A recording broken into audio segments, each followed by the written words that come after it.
Hello, everybody. On today's episode, I have on a guest who is teaching how to connect with God. He has a website devoted to centering prayer called Silence Teaches Us Who We Are. He is author of the new book, Sitting with God, A Journey to Your True Self. Everybody, welcome Rich Lewis to the show. Thanks for having me on. I appreciate it. Wow, they're clapping in the background. That's the first podcast I've been on where I have an applause. So, Yeah, well, welcome to the show. I like to be a little bit different than everybody else. I have the tool that uses the applause, so I might as well, put it to good use. yeah, no, you got me in a great mood now. So let's go. Well, that's awesome. So, why don't you tell my audience a little bit about yourself? Sure. So, as you said, my name's Rich Lewis. I have a site called Silence Teaches. You said the full title, as you said, but the website is silenceteaches.com, and it's focused primarily on centering prayer, which is a form of silent meditation. It's center, and I'm sure during our talk we'll talk more about what is centering prayer. But the site is devoted to centering prayer and how you do it. I have a weekly meditation that goes off my site every Monday. For subscribers or new subscribers, get my free ebook on centering prayer. And then on the site itself, they can learn more about my book, which is now out 1 year, which is it's amazing how fast the year went, but it's been out for 1 year now. And then I like to read books. So from time to time, I put book reviews out on my site. And from time to time, I'll do Q&A interviews with other interesting people. So I don't have, it's not an audio. So it's really, I'll send them questions and they'll respond back and I'll post that on my site. So you'll see that on my site as well. So, but the site generally is basically devoted to centering prayer and how to do it and how to go deeper in your practice if you're already practicing. Okay, so are you a Christian or are you any kind of religion? Do you identify spiritually? What would you classify yourself as? I guess I would say I'm a Christian. I'm a Christian, but centering prayer was created for Christians, but really anyone can practice. So I don't want people to think if you're not a Christian or you're not sure what you believe that you can't practice centering prayer. So centering prayer, anyone can try centering prayer and see how it works for them. Okay. So you live in Pennsylvania. You're actually from a close area from where I grew up, and I moved from there not too long ago. So, it's always interesting when I connect with people. We connected on a website that I'm new to, podcasting connector type of website. And you connected with me on there. And I always am very interested in the synchronicities that line up. You message me and then you happen to be, very close to where I was from, and I'm like, oh, that's very interesting. And you're talking about silent meditation, or I'm sorry, silent prayer, which is a type of meditation. And I'm like, oh, I'm very into this, and it all lines up very, very well.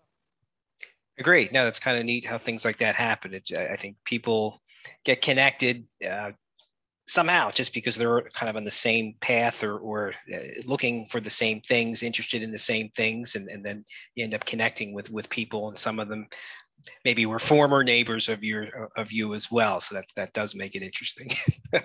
Right. And it's it kind of shows me, this is how I look at it, that I'm on the right path. When, when I'm trying something, say that I'm going crazy looking for a guest, and I can't find anybody, and then all of a sudden, boom, pops up like that.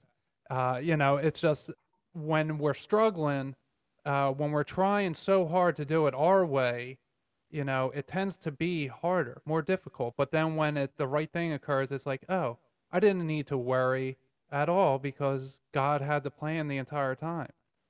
Right. No, I agree. Sometimes if we kind of let go, stop our worrying and anxiety, and sometimes things are right in front of us, whether you're seeing it on the internet or a connection or some person that you can network with that has something that could be helpful for you, and vice versa. Someone else might reach out to you because they suddenly see you're doing something that's of interest to them, and they casually reach out to you and say that let's talk.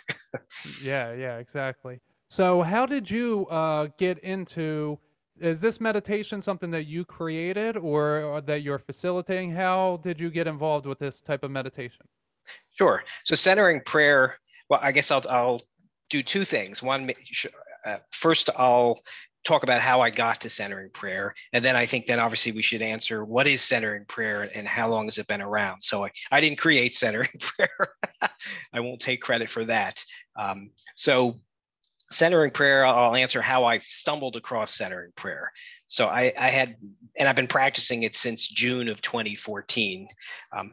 But prior to that, I had been interested in silence, but I just didn't know what to do in the silence. And I had read books by a gentleman by the name of Carl McColman back in 2011, 2012-ish. And he talked a lot about silence and how powerful and transforming it was.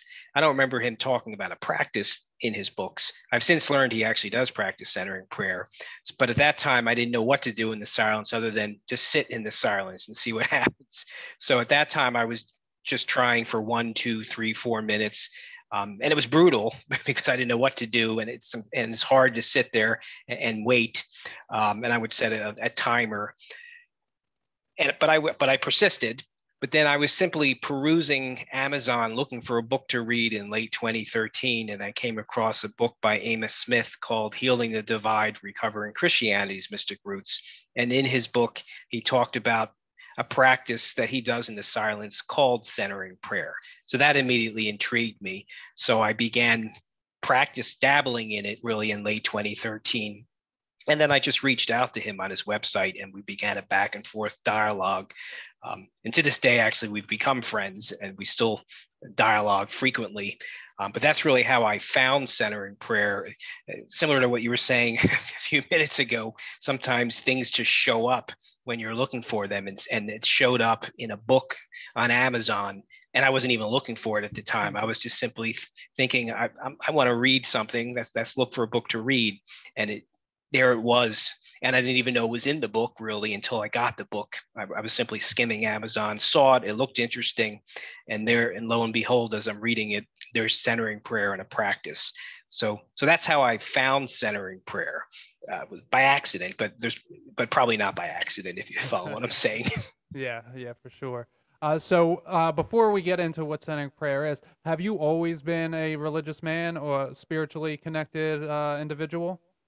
I would say since I guess since about 89 or so. So we didn't grow up going to a church. I probably would have been Catholic. My mother passed away when I was 3.5, but I know she was a devout Catholic. So if she was still alive, I probably would have grown up as a Catholic, but she passed away and my father didn't really push it. So we didn't grow up going to any type of church, to be honest with you.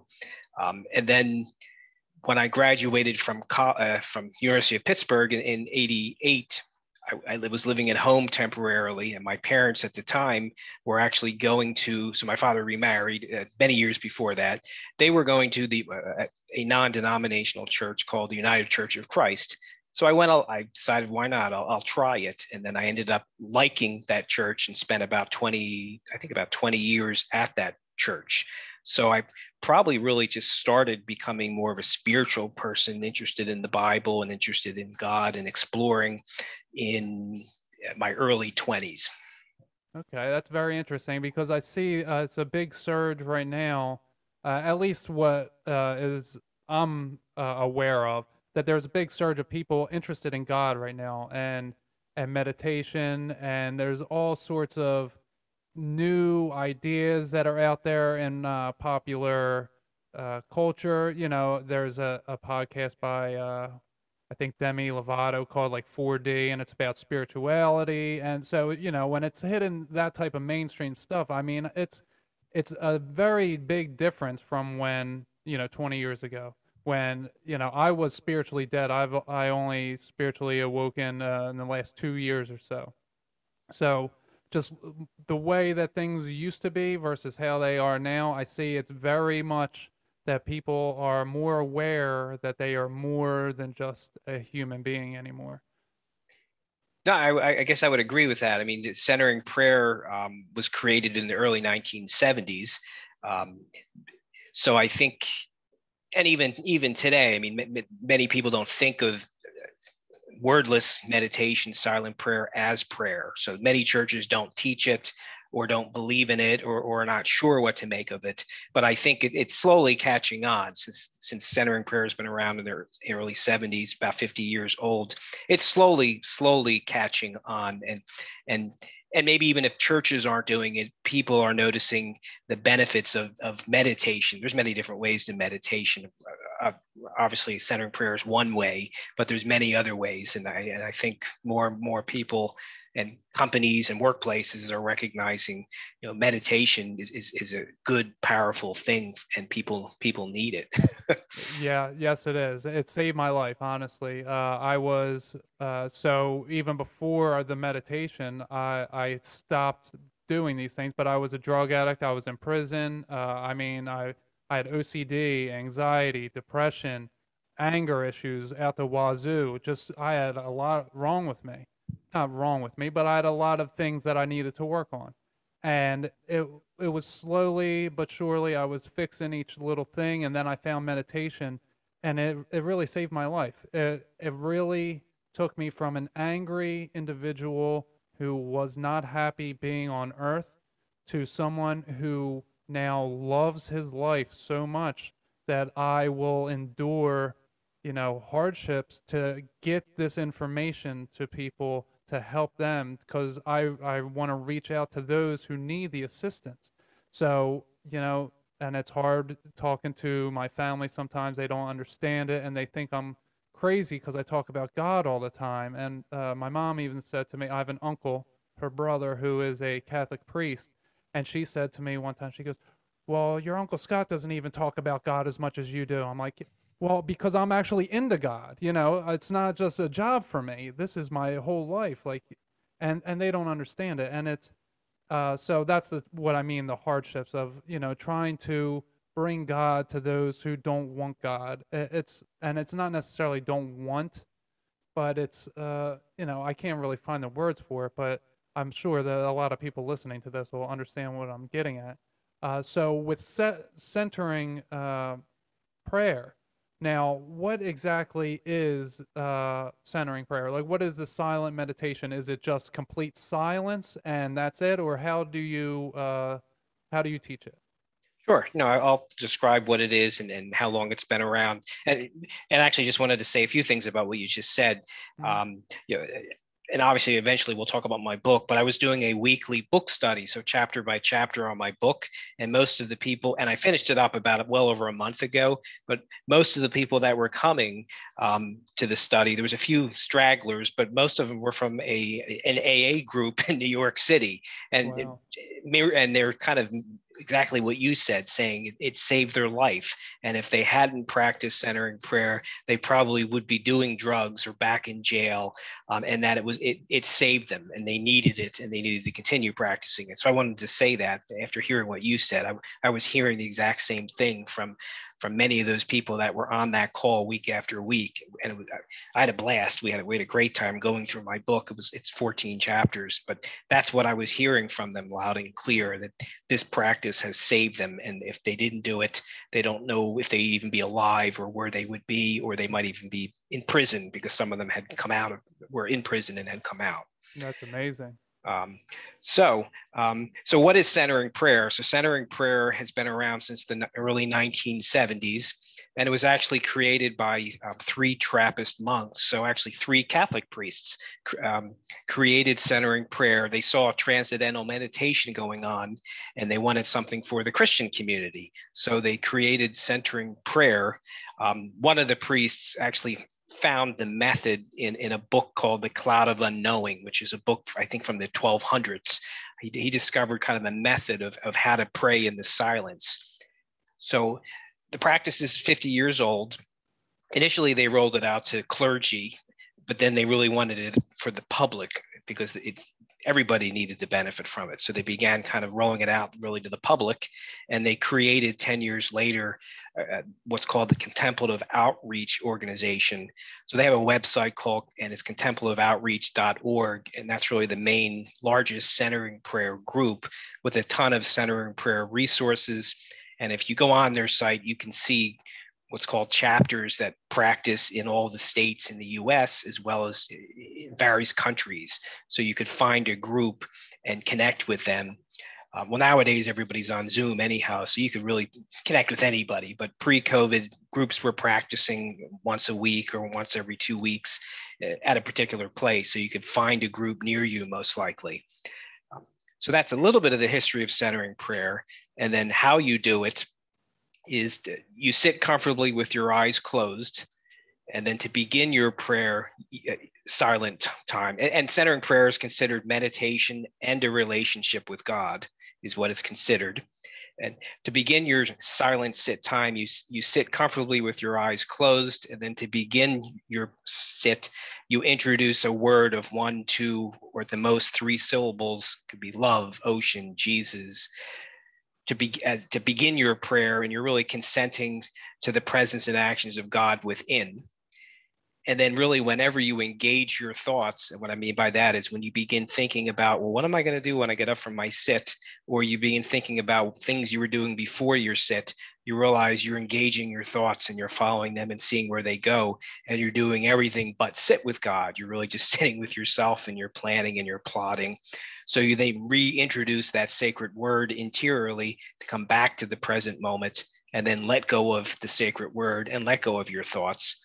And you do that when needed during your sit. If you're sitting for 10 minutes or 20 minutes, you use your sacred word when needed just to keep coming back to God, keep coming back to the present moment.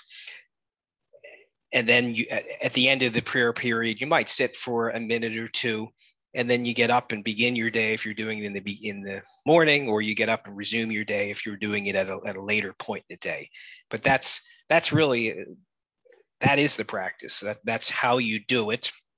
And one other thing I'll say is you don't have to use a word. I started with a word because I thought I was more of an auditory person, but then I realized I'm more of a visual person. So I actually picture an interior image to bring me back to the present.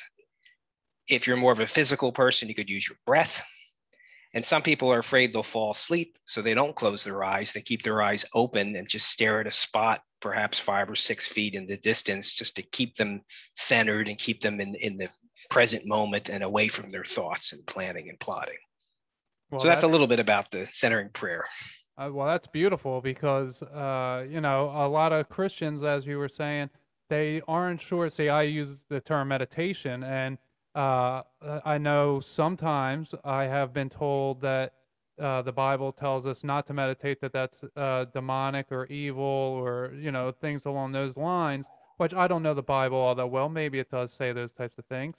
But I know for me, you know, that the centering of your thoughts, of being quiet, being one with yourself, allows you to connect to God in a way that nothing else does. And I say this to people all the time. I say, you know, they're asking me, how can I become spiritually more attuned?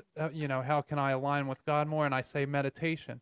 And sometimes when I'll go on someone else's podcast and I'll say meditation, and they're like, oh, well, you know, painting is meditation, and I'm like, no, you know, that is not what I'm talking about. Like, those things can be a meditative form, but I'm talking about connecting with the life force that is within me. That's what meditation to me is. Is that what you are doing when you're doing your centering prayer? Yes, so I'm sitting with God, who is deeper than my thoughts and emotions. Right. And God is within me. I'm not God, but God is within me, and I'm getting myself out of the way and sitting with as much of God as possible. And one thing I'll say about, I guess, the Bible and meditation. People don't realize, like, we don't know exactly how Jesus prayed, but it talks a lot about him going off to be alone, Right. getting away from the crowds, and then going back into the crowds. So we surmise he wasn't always talking. He was sitting with God, silently sitting with God. And if he fasted and went off into the desert, he had to conserve his energy. So he couldn't do a lot of talking and do a lot of moving. He had to, he probably was quiet, and he probably quietly sat with God and didn't necessarily always just talk to God. So silent prayer, I mean, really goes all the way back to Jesus. People just don't realize that. And then it comes all the way forward through desert mothers and fathers in Egypt, and to a lot of people all throughout history to the present. So silent prayers, Christianity has a rich tradition of silent prayer. People just don't realize that. Right. Excuse me. Right. And you said that somebody wrote the book that said Christianity's missing link. Is that what it was called? And that is really you know I think that silent prayer or meditation is the very key to just going to church every Sunday because my wife or my husband or my parents want me to, versus understanding that there is a spiritual nature and that those words in that Bible actually have spiritual meaning behind it. And there is a large disconnect with people today who call themselves Christians and they call themselves Catholics, and because they go to a place on one day a week and that's all they do, and they think, oh, I'm saved because of that. And it's so much different than what it could be, because they are just thinking that, oh, I have to do this thing because somebody told me I had to do this thing in order to be saved, so I'm doing this thing, rather than, oh, I want to connect with the life force that is within me. So anyway, I don't want to get too far off topic. So why don't you tell us a little bit about your book, and how did you come about writing the book? Where did the ideas come from, and all of that? Sure. So the book itself was Amos Smith's fault, I'll call it. So he was the one that I discovered centering prayer in his book, Healing the Divide, Recovering Christianity's Mystic Roots. He actually challenged me to write a book. So we began email back and forth in late 2013, and it just continued. And I was asking him lots of questions, and I began working with him first off of his website before I created my website. But he's the one that, after a couple months of our back and forth and him seeing how interested I was in centering prayer, he had written that book, and then he was in the middle of writing his second book, and he challenged me. He thought I ought to try to write a book. So at the time, I thought he was crazy because I had never written anything more than 6 or 7 pages in school. So who am I to think that I could write, a book that might be 200 or 300 pages? But so what he did was he told me to jot down single sentence statements of what do you think about centering prayer. And he also told me what do I think about what he called the Jesus paradox. He talked about that in his book, and that was really that Jesus is God and human at once. So I went off for about a week or two and just jotted down single sentence statements of centering prayer and the Jesus paradox. So I came back, emailed him my single sentence statements, and his reaction was, "There's the chapters of your book, go write."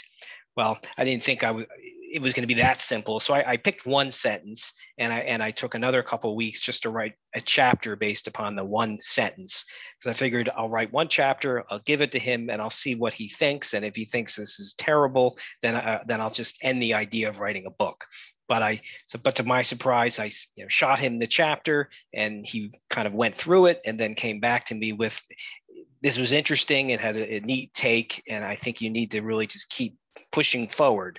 So then that's when I realized, well, maybe I really could write this book. I just need to figure out how I'm going to do it. And I didn't want to take time away from my wife and my 3 kids. So I talked to my wife, and she said, I think you should write a book. And then I decided, well, I'll write it on Saturday morning. So it actually got written. This was all pre-COVID. I disciplined myself, and I got up at about 5:45 on Saturdays and went to the local Starbucks, just put on my baseball hat, took my laptop with me, bought a cup of coffee because they usually opened at 6 o'clock, and would work for about 3 to 4 hours every Saturday. And that's really actually how the book got written. So it was Amos nudging me to write a book, and then me realizing I probably can do this, and I just need to figure out how I'm going to do it and when I'm going to do it, and not take time away from the family. So it took probably 2.5, 3 years to really get the book written on Saturdays. Once in a while, I did it on other days when I was able to, but most of it got written at Starbucks, believe it or not. Well, so I'm sure many books have been written at many different Starbucks all across America. Probably. That sounds a lot like what happened with me. Not happened, is happening with me. I had on a guest named Bruce DeTouris. He wrote the book God, School, 9/11, and JFK. I had him on. It was probably 3 weeks ago now, or a month, something like that. And at the end of the conversation, he challenged me to write a book.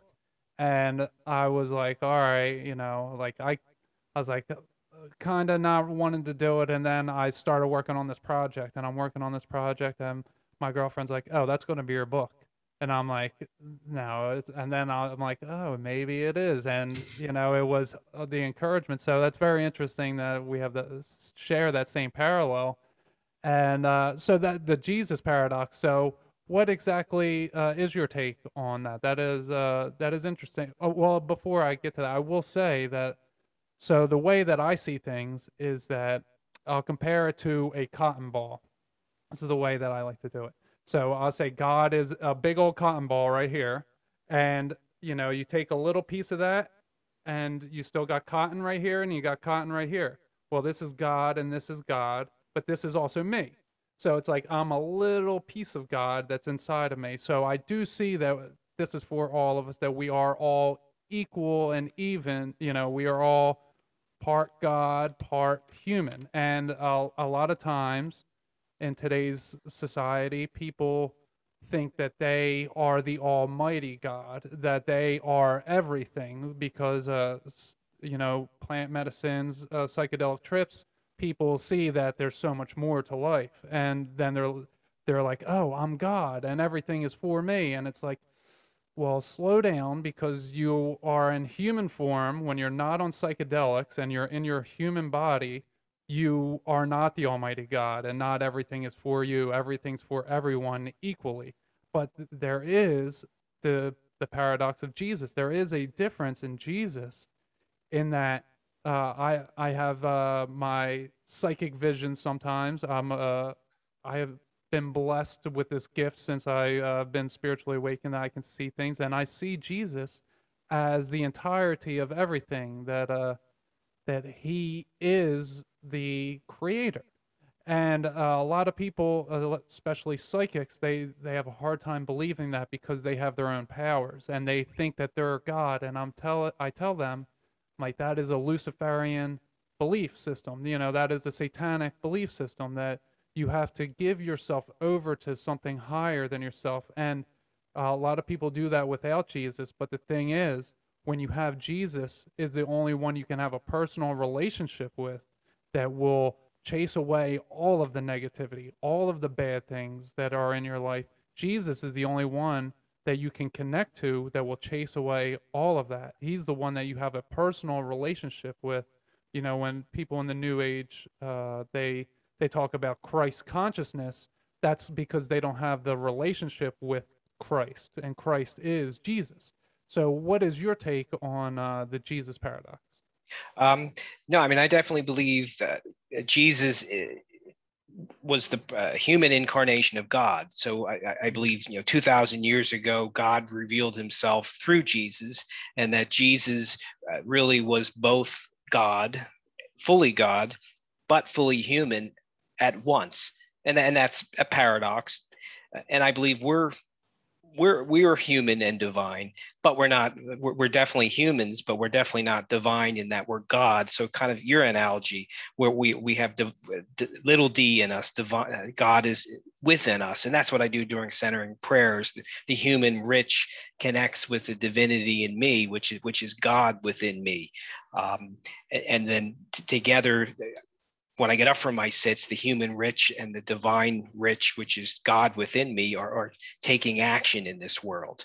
Whereas prior to me practicing centering prayer, it was really more of rich actions, and I wasn't including God in the process within me. So that's the biggest thing centering prayer has done for me, is it's connected my humanity with my divinity. And again, I don't mean I'm God. I simply mean God is within me, just as I believe God is really within everyone, just like you're saying. And I think all of us have God within us. Some of us know it and some of us don't.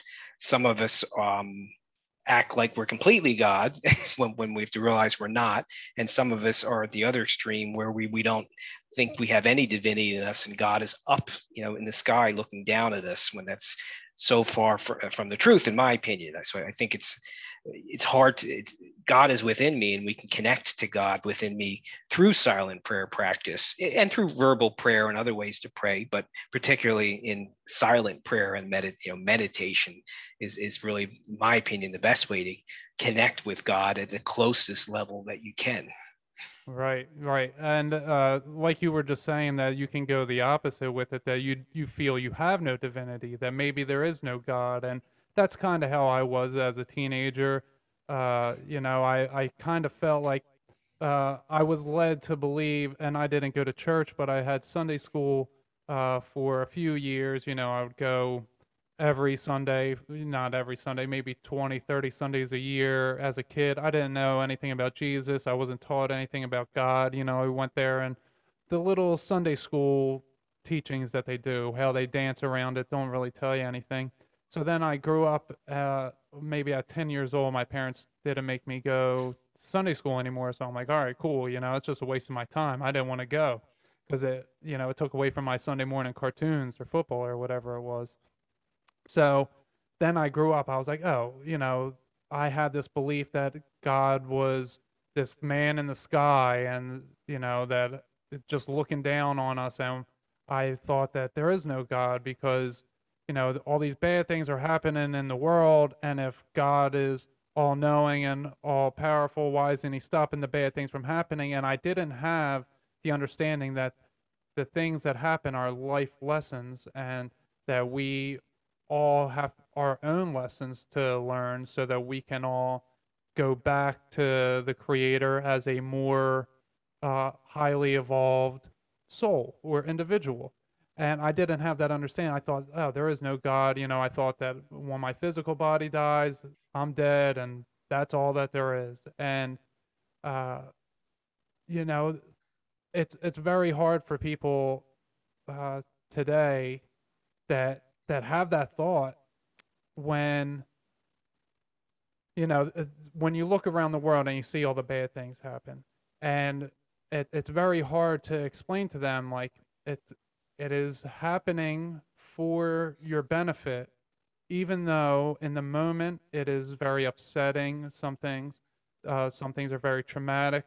There's a lot of pain that occurs, but ultimately it is for our benefit, and it was from our own doing, or our ancestors doing, that set it up in motion like this. It wasn't God that necessarily did all these things, but God is using these things to help us get to a better, more evolved state. What do you take away? How do you convey the message to somebody who's saying, no, there is no God, because if there was an almighty God, he shouldn't let all this bad things happen? How do you get that message across? Um, I guess, well, a couple things. One, I mean, centering prayer or that type of practice obviously has convinced me that God's not up in the sky looking at me. So who I think God has changed because of my practice. So God moved from being up in the sky, looking down at me, judging me, perhaps sometimes saying, "Oh, Rich, you're not as good as you're not that good." He changed from up in the sky to actually within me. But more than that, really all around me and within me at the same time. So God moved to being present with me at all times. God moved from being kind of behind me, pushing me forward in life. God is with me, walking with me and holding my hand, and God is ahead of me, kind of pulling me forward. So kind of my image of God has changed to that, from a God apart from me to a God that's always with me, and it's me who forgets this. And then another thing, at least I've noticed about God, is God seems to be a very patient God. And for example, if you even think about it, the earth or the universe, the Big Bang happened, they say, about 14 billion years ago. So God revealed himself with the Big Bang. And then the Earth, and just thinking about the Earth, none of the other planets, the Earth was created about 4 billion years ago. And then then Jesus, the human incarnation of God was 2,000 years ago.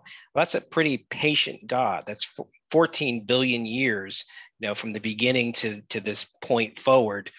So God is a very patient God. So I need to be patient person as well. And I think God wants us to participate. It's not us waiting for God. It's us partnering with God to move forward and do things. So I think many people are waiting for intervention of God when God is saying, let's go, folks, let's do this together. And that's how I think of my centering prayer sits, is I sit with God, then I get up and walk with God and take action with God.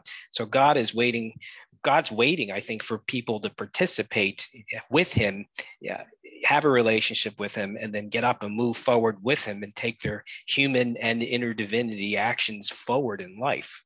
Yeah, that was perfect the way you said it, that people are waiting for God to intervene when, they should be the ones that are reaching out to God. They have to intervene in their own life, and connect with God. And like you said, God is patient. I've experienced this in my own life. I've done many, many things that I'm not proud of. I'm not ashamed of it anymore because God has taken that from me. I don't have the burden of shame and guilt any longer. But there's a lot of things that I did that I wouldn't do again because I understand my actions fully. And God was gracious enough to, all the bad things I did, God still loves me. And I feel that love every single day, and not just in myself as God, but I see it in my girlfriend and in my daughter and my stepchildren, the love that I have, that I receive from everyone that's in my life. I also see that that's God reaching out through them to show me that I am loved. And it is God's patience and his grace that has really done it. And so when people, a lot of people don't understand that God is patient, because they'll say, well, why didn't I win the lottery then last week when I prayed for it, and it's like, that's not how it works. And just because, you have this idea that this should happen if I do this and it doesn't work out, then you say, oh, well, then there is no God.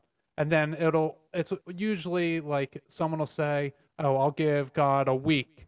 And then it's like 9 days later, something happens that blows their mind. And it's like, oh, you gave him a week. That's 7 days. Now here's day 9, are you going to believe it now, or is it past your deadline? And, we do that as humans. We want God to fit our image rather than us fit God's image.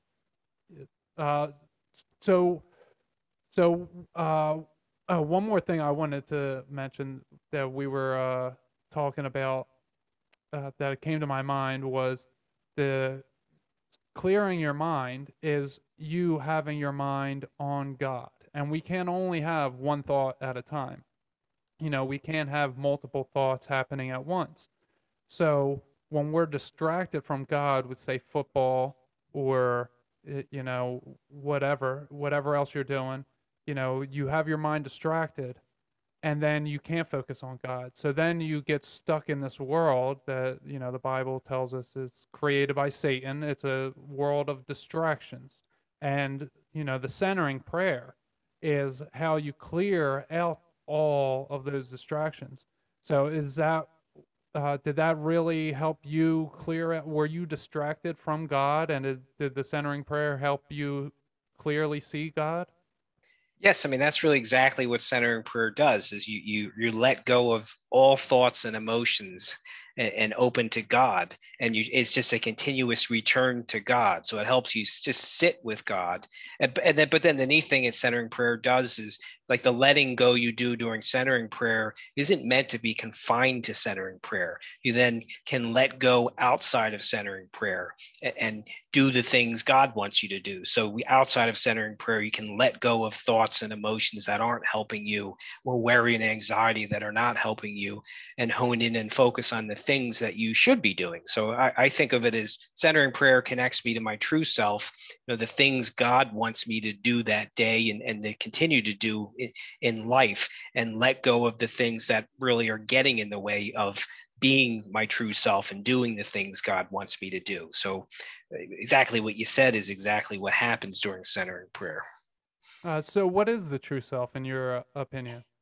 The true self really is the person God wants me to be, and it has no endpoint. It's a continuous journey. So while I'm still alive in the human form, it's what does God want me to do on a day by day basis, and that's the neat thing. So I strongly believe centering prayer has definitely helped me continuously live into my true self and let go of. So, for example, if I hadn't practiced centering prayer, well, obviously I've never would have written the book because I would have never come across it, but I probably would not have had the courage just to push through, and the persistence and the perseverance and the courage to continue writing the book if it wasn't for centering prayer, because it helped me let go of, oh, I can't do this, to yes, you can, and how am I going to do it, and continue to be persistent and finish your book and get it done, and then find a publisher and just keep pushing forward. It's going to happen. So centering prayer, my true self was an author of a book that should be published, and I need to just keep persevering and trusting God that it will happen. Versus if I wasn't listening to my true self, I might have given up long ago, or I could have written a book, and then even finding a publisher was a struggle, and I kept telling myself it'll happen, and finally it did happen. So centering prayer really helped me continue to push forward, because God wanted me to not only write a book, but now get it published and let people read it. Okay, that's very interesting. You got any questions over there, Mimi? Okay. So has there been any points in your life that you really needed to lean on God?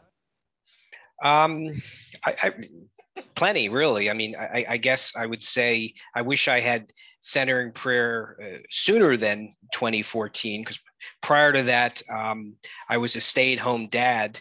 I left the workforce to be a stay-at-home dad.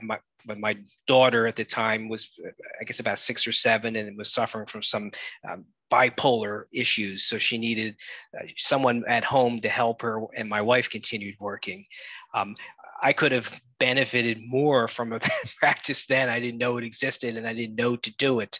But I would just say in general, centering prayer has really helped me, because then as I began going back into the workforce 2.5 years later after I left, I was practicing centering prayer. So, and silence. So that I needed that time with God, where I could just sit with God and trust God, so that I could be back in the workforce, get our finances back in order. So yeah, centering prayer really has kind of helps with any struggle in life, and helps me realize that when I'm fearing, it means I'm forgetting God is with me. But when I realize God is with me at all times, I don't have any reason to fear, because God's going to help me get through the situation. I just need to be patient. It may not end as quickly as I'd like it to, but while I'm pushing forward and trying to come out the other side, God is always with me. And I forget, when you forget that is when you begin fearing and getting anxious. But when you realize you're never alone, then it kind of more of an inner peace comes over you, when you realize you're not alone, and you'll get through this. And I just need to be patient, but I also need to just trust God.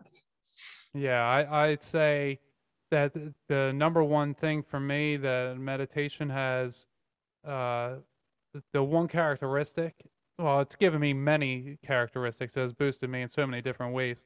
But the one thing that's really helped me is my patience and my being understanding that, okay, what's happening now is happening now. I don't, it might not be good. Maybe it's a phenomenal, but I have to just be patient and see this all the way through. Like the way that I look at life now is, I always say something happens financially, right? And I have to spend $500 on something. And then it's like, oh man, I got to spend that. And what am I going to do next week? And then I'm like, oh, I don't know what's going to happen an hour from now. I didn't know this was going to happen, that I needed to spend $500. So maybe something will happen, and then I'll do something and I'll get $700, something like that. It usually works out that the quote unquote the other shoe drops. That I'm more patient. That okay, this first part is only, this is just a part of the whole, rather than before I used to think, oh, this was the whole. That that spending $500 on a dryer is, the worst thing ever because I'm living it right now. Rather than okay, well, let's see, maybe the dryer could have burned the whole house down because maybe the wires were frayed or something. And not just me, many humans, we don't look at it that when something we perceive as bad happens, that it's protecting us from something worse.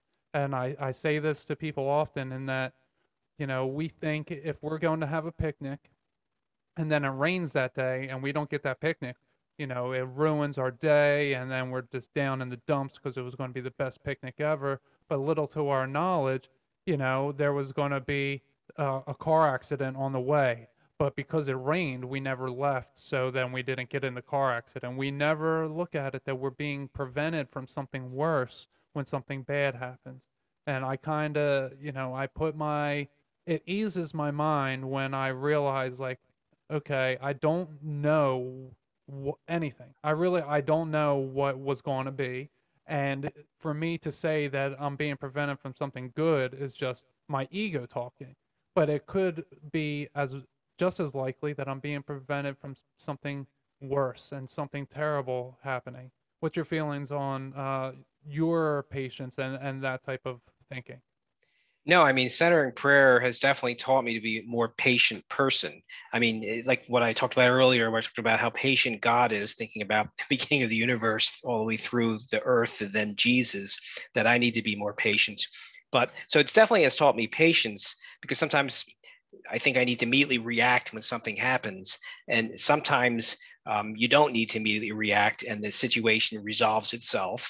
Sometimes someone else is better suited or someone else is better suited to take the action. So centering prayer has clearly taught me just to be more patient when something happens. I don't need to react right away. I can pause and think, should I react? Or two, am I the right person to react? Or do I need to just wait a little bit because maybe this situation will resolve itself? And sometimes, so that I definitely have learned that. And another thing I wanted to say, I practice twice a day, and many people will say to me, all right, they'll practice once in the morning, but they're like, I can't practice my centering, I can't practice my meditation a second time. I don't have time. I'm too busy. Work's too busy. I can't stop work and practice meditation. What I've discovered, at least for myself, is, and I'm fortunate, I'm working from home and I can stop. I usually do a second sit right before lunch. What I've noticed, I need that sit. It refreshes me, reconnects me to God.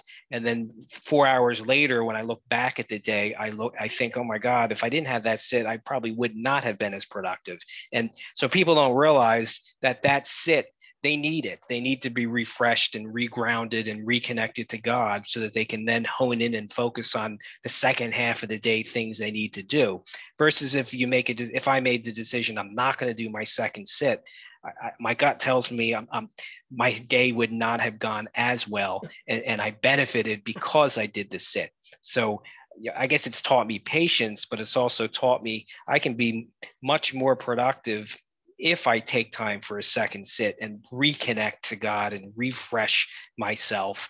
That way I can finish the day as strongly as as I started the day. Yeah, that's great because I do a morning meditation every morning.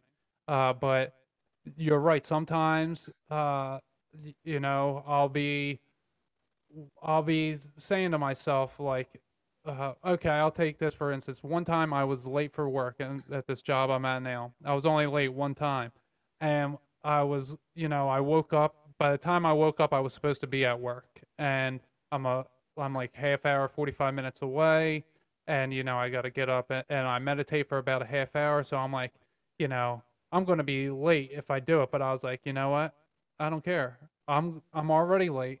Like I'm going to do my meditation because I'm not going to ruin the rest of my day because if I started off this poorly, without doing my meditation, it's just going to go worse and worse and worse and it's I have to stop myself, gather myself and then go on. And then sometimes, I do need that time after work. I'm a truck driver so I can't really do it during work. Sometimes I do. So like I'll after I do a delivery, if maybe some are a little harder, I'll close my eyes and just gather myself for a few minutes. But I never can connect myself the way that I would like to at home, the comfort level and all. But I do enjoy that second time. I don't do it enough. I should be doing it more. But that second time really connects me to God because that first time is already used up. All that patience and love that I had felt. Work and the stress of your day to day life just eats away at it, and you do need that second one. So, is that a daily practice for you? Is a morning and a mid after, or you right at the afternoon mark? Yes. So for me, I that's my first thing I do is my centering prayer set to begin my day, Monday through through Sunday, and then my second sit is usually before lunch. And obviously, I'm fortunate that I work from home, so I can take the second sit. So obviously, everybody has a different work schedule, and I understand. I don't want people to jeopardize their jobs. So I think you can add a second sit. You just have to figure out, well, when does it make sense for me without jeopardizing my work or my family life. So I just think it's important to have a second sit and maybe figure out when it will be. Okay. And how long do you typically do for each session? As much as possible, I try to do 20 minutes for each sit. So, but sometimes the second sit might be 7 to 10 minutes, and other times it might be 20 minutes. But as much as possible, I try to do two 20-minute sits. Okay. And you said you're a visual guy. Do you have different visual things that you'll see when you're doing your meditations? No, so I guess what I was referring to is my sacred image. I get a Richard Rohr daily meditation, and in many years ago there was a Jesus icon that kind of struck me. So I sort of visual. I don't draw it out in detail, but I think of that image when I'm centering. So whenever I'm distracting myself and not sitting with God, but sitting with my thoughts, I kind of introduce the idea of the Jesus icon in my head. So really during centering prayer, you let go of everything. So even if I start having an image of any image, I'm supposed to let go of that because I'm sitting with the image. So for centering prayer, we believe you let go of everything. So no matter what happens during centering prayer, if you begin thinking about the ocean, or you begin thinking about, or even if you have an image, interior image of God or Jesus, we even let go of that because maybe we just made it up in our mind. So with centering prayer, it's just a constant let go of any engaged thoughts and coming back to God in the present moment. Okay. So, do you or have you done any like deep breathing meditations, any kind of chakra type of meditations, anything like that? I have not. The only thing I did was a couple times when I was at my I was at the United Church of Christ for 20 years. I think I mentioned he did a lot of the pastor did interfaith work, and I visited a Wan Buddhist temple. So I went there, I think twice, and they did. Well, I guess they did a sitting meditation where you didn't close your eyes; you just kept your eyes open and kind of stared at kind of down the bridge of your nose. They did a chant for 10 minutes, and then they did a walking meditation where you walked really slow. Everybody kind of a giant circle of maybe had a diameter of 15 feet or so, and everybody walked in a circle at a really slow pace. So I guess that's the extent of other kinds of meditative practices that I've done. Okay, well, it's amazing that you found the one that you needed right away. And for me, I tried a bunch of different ones, and then I kind of made an amalgamation of all of them and into what my practice is now. But I definitely so you sit in complete silence. You don't have any kind of music on. That's correct. So I try to find a distraction-free place in my house, and I sit in complete silence. And then, just exactly as I said, I close my eyes and begin my practice. And when I begin engaging my thoughts, I just introduce that image in my head, the same image, and then let go of it when I've stop all my planning and plotting. But so yes, I'm basically sitting in pure silence and using my image to bring myself back to the present moment when needed. So it's not used as a mantra. So it's not a mantra based practice. And there are mantra based practice, but centering prayers, you just use it when needed. You're not like thinking on it over and over and over again. Right, right. Yeah, I don't like the thinking on something over and over and over again. I think that can drive someone a little nutty. Uh, in that, you can get too focused on whatever the thing is. Like a lot of people, they want to say, "Oh, I want that new job. I'm going to meditate on that new job," and they're just going to try to envision that job and think it over and over and try to make it be. And to me, it's like, if it's meant to be, it'll be. Just kind of let go of the thought, and if it's going to come back to you, it'll boomerang back for sure. I mean, we see it and every day with different things come back to you that you're like, "Oh yeah, I forgot about that," or "I haven't seen that in that long." And when things are meant to be, they will come back to us. So I'm not a fan of the mantra either. Now with the centering prayer, do you do this with your own children? I don't want to get too intimate, but is there a age limit that you think, or not limit, but like how young do you think someone could be doing this? I mean, anyone can do it. And it's interesting that you say that, because when I started practicing it, my second sit used to be in the evening. So my kids at the time were, two of the three kids were like, "What is dad doing in the basement at night?" So my son was 6 and my daughter was 13. So I invited each of them down individually. They didn't want to come down together. And I showed them what I was doing. And then at that time, they wanted to know how to do it, and they would practice it with me. So my son was 6, and it was easy to teach it to him. And we would just do a 1 minute sit together. So we would, and we kind of made it fun. We lit a candle, and then I set the timer. I use an application called the Contemplative Outreach app, and I set it for 1 minute. And then there was a word, you could select a word to read to begin your time. So we selected open my heart to your love. So we would light a candle, we would recite that together, and then I would set the timer for 1 minute, and we would sit together. Actually, we had a bed in the basement. We'd lie down, and he'd put his head on my chest, and then we'd sit for 1 minute, and then at the end of the 1 minute, he would get up and blow the candle out. So yes, you can do it with. So he was 6, so I would venture to say you could even go younger than that as well, because it worked for him at 6. My daughter was 13. She was fearful that she would fall asleep, so she would keep her eyes open and stare at a spot. And I had her up to about 10 minutes. She didn't realize it, because I would say, "How long do you want to go?" And she'd say, "Oh, 7 minutes." And I would just set the timer for like 10 minutes and not tell her I bumped it up. And then she never knew how long we were going. She thought we were going for 7. So yes, I mean, kids can do it too. So as I just shared, at least my son was 6, and he was able to do a short silent sit.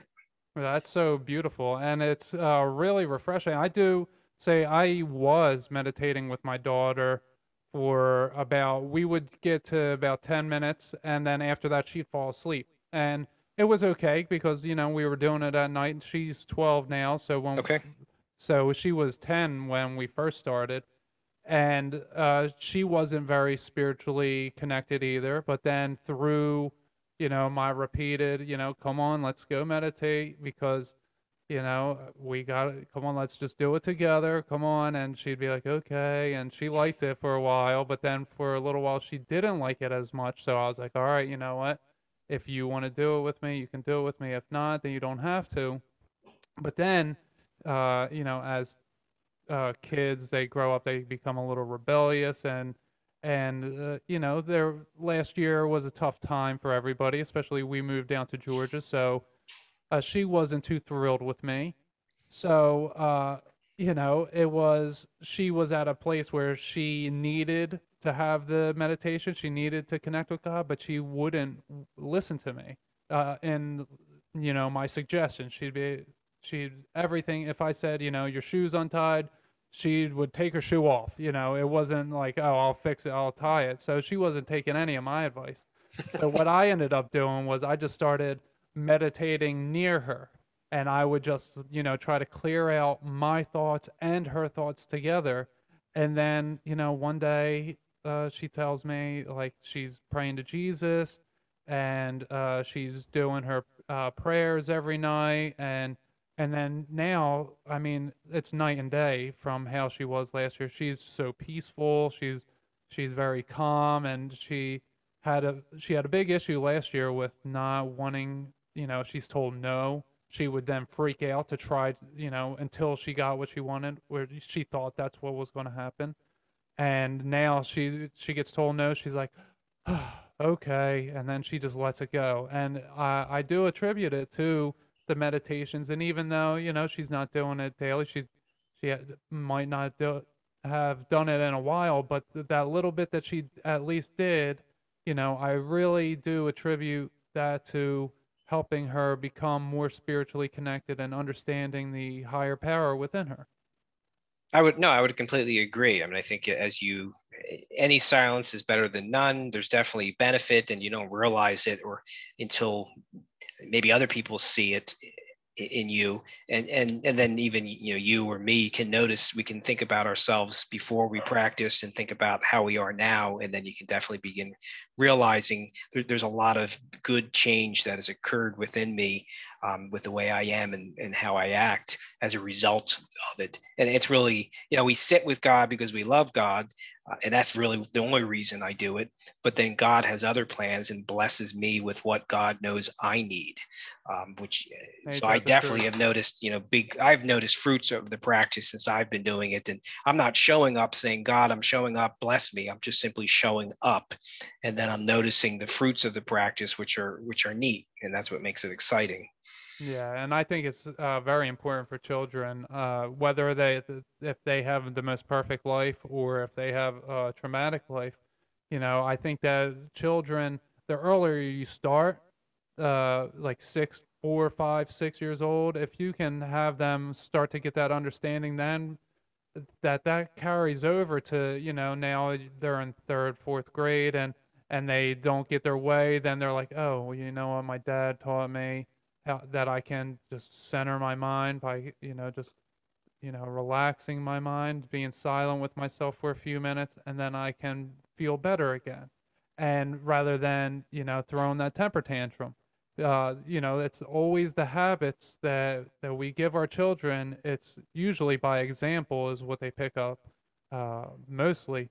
But the practices that we instill in them, that really defines a foundational step for who they become as they grow up. And having someone, whether they're doing, no matter what your spiritual belief, your religious belief, what kind of meditation it is, any of that, there's so many different variations of how people feel that they should raise their children. And I just think that if you're doing just one of them, one of these practices to help connect with God inside of you, that you're setting your children up for such a beautiful time. No, I agree. I mean, as I said, I didn't even, they noticed I was doing, they wanted to know what was dad doing in the Right. basement. So I didn't say, come follow me. I just kept doing it. And they began, what are you doing down there? And I said, well, come on, I'll show you. So they were curious and they saw that I was doing it, and they saw that, it meant something to me what I was doing. So you're right. I think our kids, we don't realize it, really watch us a lot. So, our behaviors and what we do, and particularly if we do some type of prayer practices like this, they do notice it, and sometimes become very interested and want to do it. Other times, maybe like my oldest son did it a few times with me. He's now 24, but he recognizes that it is important to me, and it can be helpful, and he's done it from time to time. He just realizes that what, it is something that it's benefited dad, so to speak, and it probably could help me, if I push myself to try it more and more. Well, that's beautiful. Have you ever done it as an entire family or most of your family together at once doing it? We have not. We have not. So like the sits that I did with each of my kids, they each wanted their own time with dad. So they Of were course. individual sits. My wife does not practice, but my wife has got a strong belief in God, and she's before I was practicing centering prayer, she probably had she can and to even to this day, she just has a rock solid faith that no matter what happens, God is with us, and we need to remember that. So she doesn't practice centering prayer, but she just has that faith. Somehow it's in her already that we're going to be okay, and he continues to provide, so that's not get all bent out of shape and worry about things. So I'm not saying she doesn't need centering prayer, but she something was already in her, convincing her that I don't need to worry and be frantic. God's going to provide, and I just need to be patient and keep moving forward. That's beautiful, and maybe that's a woman's intuition, whereas we're men, and our logic brain takes over, and we're like, no, but God, get in here. My masculine is taking over. Come on, God. It sounds like you have a beautiful family, by the way. That's amazing things that you're doing, and uh, hats off to you for doing everything that you're doing. No, I appreciate it. No, I mean, I feel I'm very fortunate. I've been married since I met my wife in 1989. We got married in 1993, and we've been happily married now for, oh my God, that's almost 30 years. And I'm blessed with three kids. So I, I can't say God has been very good to us, and I love my family. I love my wife, and I can't even imagine not having all of them. Well, that's amazing. The last question I have for you, I like to ask. Well, I guess the kind of this whole conversation was about. My next question is: this is how I end my interviews. Is I ask my guests what their grounding technique is. In this crazy world that we live in, when we get all out of sorts. I always ask, what is your favorite grounding technique and what is your favorite relaxation activity? Now, obviously, your grounding technique is centering prayer. Is there anything else that you do that grounds yourself to the here and now? Well, and I would even say you can do, I'll do mini sits. So what I mean by that is like, I don't like going to the doctor. It just scares me. So I'll do like a 1 minute or 2 minute sit in the car. So you don't have to do a 10 minute or 20 minute sit. You can do a mini sit just to reconnect you and reground yourself. And I'll do that at work. If I have to work on a task and I'm scared or worried about how I'm going to get it done, I'll just take a 1 minute sit and then begin the task. So I even tell people you can do a mini sit, and that's 1 minute or 2 minutes wherever you are. If it's in the parking lot before you walk into wherever you're going, because you're going to do something that scares you or naturally makes you scared. So I guess I ground myself even with mini sits of 1 and 2 minutes, when I know I need them, and I don't necessarily have 20 minutes, but when I know a 1 minute silent sit will really help me, I'll make sure I do it. Yeah, I've done that plenty. Now that you said that, like before job interviews, when you get the nervous and you get your palms get real sweaty and you're like, oh, I'm like, all right, I got to close my eyes and just relax myself or center myself exactly as you described. So, what's something you like to do to relax yourself when you're not working? What is your favorite go-to relaxation activity? I would say with my wife, we're coffee drinkers, so and I like drinking coffee French press style. So I'll make a cup of brew. I'll just put coffee in the grinder, throw it in the French press, and then go upstairs. And my wife and I will sit together and just have a cup of coffee together, like even during the workday, just to take a break. And then we do it every night. We'll have a coffee together, and while we're watching our favorite show on Netflix. So that's one thing I do. I mean, I love to take walks. I take walks with my daughter. I love to go to the gym with a friend. So I guess I do a lot of different things, whether it's a walk with my daughter, coffee, and Netflix with my wife, the, the gym with my friend, or even just me reading a book for 20 minutes or so.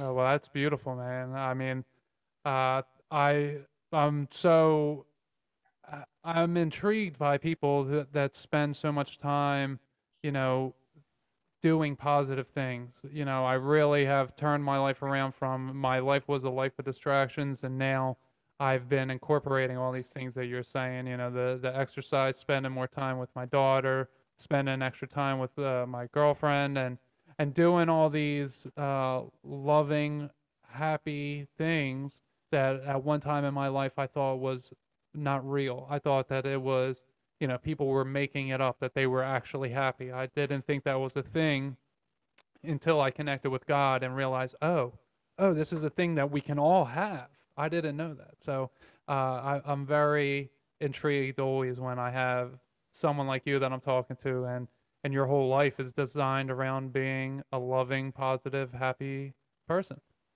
No, I mean, and that's great to hear that from you. I mean, one last thing I'll say, if you allow me, is when I go to bed, I try to end each night with gratitude as before I try to fall asleep. So I actually I'll either just type it in my iPad, or I'll actually get on my knees and I'll just say, thank you, God. And I'll just go through, what am I really thankful for that happened today, small or big, because I like to think, if I'm going to bed with gratitude, that attitude and gratitude will remain with me while I sleep, and I'll wake up with gratitude, rather than if I'm going to go to bed angry at something or complaining about something, it's going to stick with me through the sleep, and it's going to wake up in that manner. So I always try to go to bed with gratitude, because there's plenty of things I can look back on the day and think about, what am I really happy that happened? And it could be the small things: a cup of coffee with my wife, a 10-minute conversation with my son, the gym, and it could be a big thing that happened. But I always try to end the day with gratitude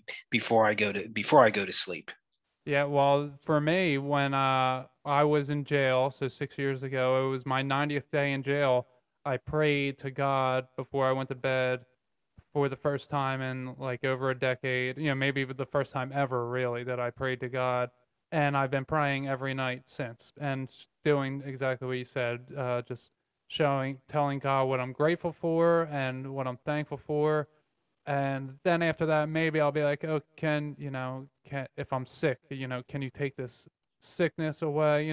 But it's always, I want to be it's the gratitude first. It's, the asking usually doesn't happen, but if I ask for something, that's later on. But I always want to give my gratitude no matter what. And like you said, it carries over to when I sleep, and I sleep very well compared to when I was an atheist and I was not sleeping well at all. Great. No, that's great to hear. Great to hear. Yeah. So I want to thank you so much for coming on. Do you want to tell my audience where they can find you one more time? Sure. The best place to find me is silenceteaches.com. If they subscribe, they'll get a free ebook on centering prayer. And then if they want to further explore centering prayer, they can check out my book on my website. But so silenceteaches.com is where they'll find me. Okay. Do you have any social media links? On there is. So if they then want to follow me on Facebook or Instagram or Twitter, they can. There's the icons or whatever are on my website. So just silenceteaches.com, they'll find me, and then they can follow me on whatever social media platform that they like to go on. Perfect. I will have the links in the description. And, again, thank you so much for coming on. And I can't wait to get into your book, Sitting with God. I'm really looking forward to reading it, especially after this conversation. I think I have a lot I can learn from your book. No, thanks for having me on. This was a lot of fun. I appreciate it. Of course. All right. We will say goodbye to the audience. Goodbye, everybody. We will talk to you later.